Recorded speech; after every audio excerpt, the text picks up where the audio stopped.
posto, che bell'ambiente, che bell'aria. Ma tu che sei giovane, che sei creativo, che hai fantasia, cosa ci hai pensato al tuo futuro? Cosa vuoi fare?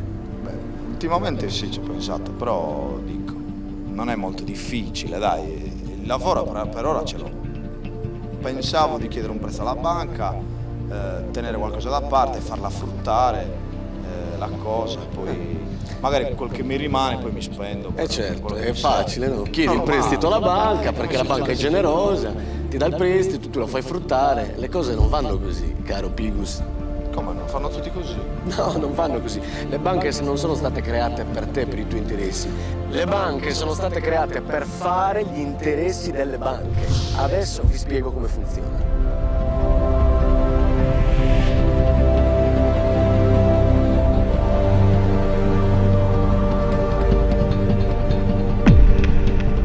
Dovete capire tutti quanti che il sistema bancario mondiale è stato creato per fottervi, non per fare i vostri interessi. Se ne sei tu del sistema bancario mondiale? Io non ne so molto più di te, mi sono semplicemente informato, ho ascoltato professori come Auritti, come Benettazzo, il web comunque è pieno di questo argomento che si chiama signoraggio ed è top secret. Allora, tutti voi dovete capire che lo Stato dovrebbe essere proprietario dei soldi e invece il denaro viene stampato da una banca. Ma la banca non è dello Stato? No, sei un ingenuo, la banca non è dello Stato, la banca è un privato, è un SpA che stampa il denaro e lo presta allo Stato. Quindi lo Stato si indebita e più soldi chiede, più si indebita. Ma poi lo restituiamo? No, lo Stato non ce la farà mai a restituire questo denaro. Allora ti spiego, siediti che ti spiego tutto.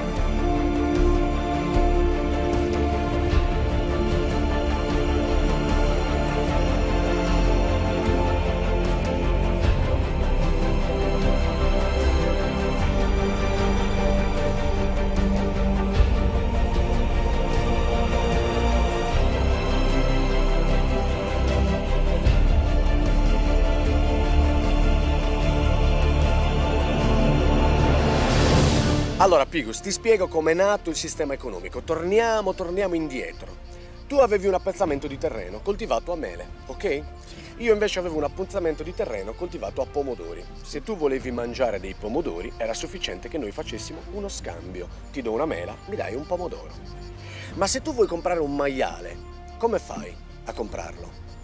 Bisogna creare una tabella di conversione? Bravissimo, bisogna creare una tabella di conversione, cioè si è dato un valore ad un oggetto, l'oro, che era prezioso, ce n'era poco, si è dato un valore all'oro, che ha un valore. Per comprare un maiale, quindi ci vogliono 100 monete d'oro. Quindi tu cosa devi fare? Cambiarmi 100 pomodori in 100 monete d'oro. Bravissimo. Per poi comprarmi il maiale. Perfetto, ma chi non ha l'appezzamento di terreni e chi non ha i pomodori, come fa a guadagnarsi l'oro? Beh, deve chiederli a qualcuno che deve cambiarli con qualcuno che ha l'oro. Bravissimo, nasce così la banca che ha l'oro. Quindi la banca comincia con un grosso quantitativo d'oro che deve dare alle persone che non ce l'hanno per poter commerciare, per poter vivere. Ma la banca è generosa, la banca non ti vuole vendere l'oro, la banca è generosa, te lo presta l'oro, in cambio semplicemente di un interesse? Bravissimo, di un piccolo interesse, poniamo il caso il 10%. Ed è proprio da questo momento che nasce il debito.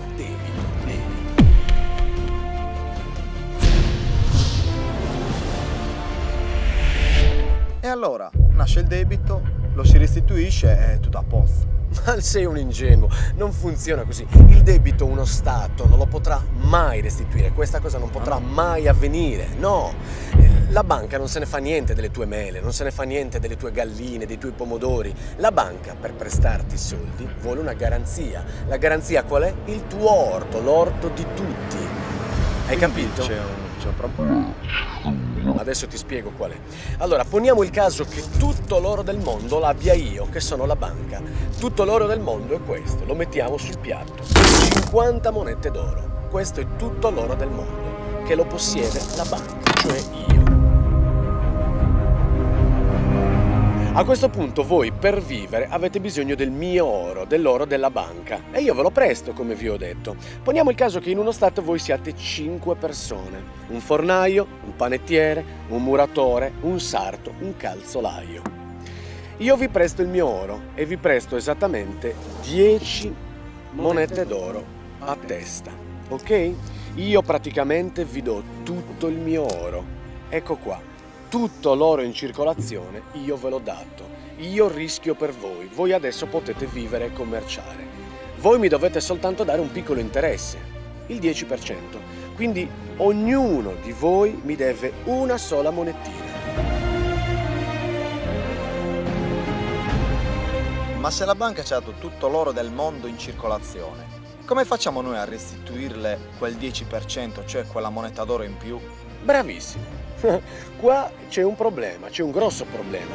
Secondo il teorema di Pitagora, questo debito di ognuno di voi non potrà mai essere estinto, semplicemente perché non esiste.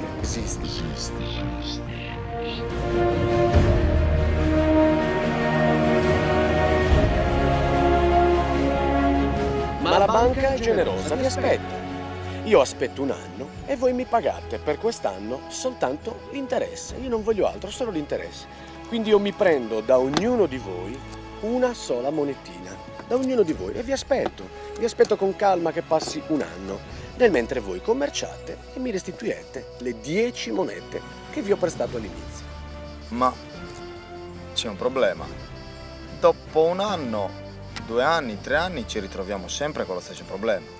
Come faccio a dartene 10 se ne ho solo 9, scusa? Ah, essendo bravo io a commerciare, potrei prenderne 2 da questo e 2 da questo magari. E così ho il debito da ridarti, non ne ho più 10, anzi me ne avanzano anche per me. Bravissimo.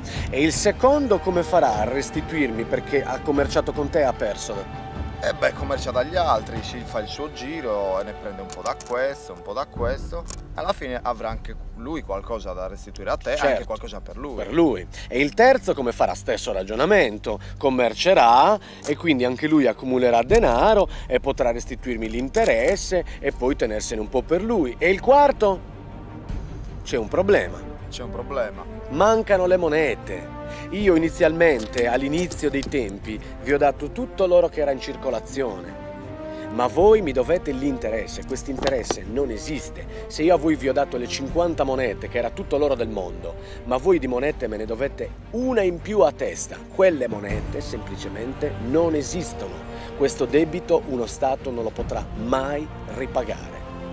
A quel punto lo Stato dovrà chiedere altro denaro alla banca e questo debito aumenterà e aumenterà sempre, non si potrà mai saldare. Quindi cosa succede? Che anno dopo anno la banca avrà recuperato tutti i suoi beni e voi rimarrete senza nulla, fino a che io, banca, mi impossesserò del tuo orto, del tuo orto, del tuo orto e del tuo orto, e a voi non rimarrà nulla.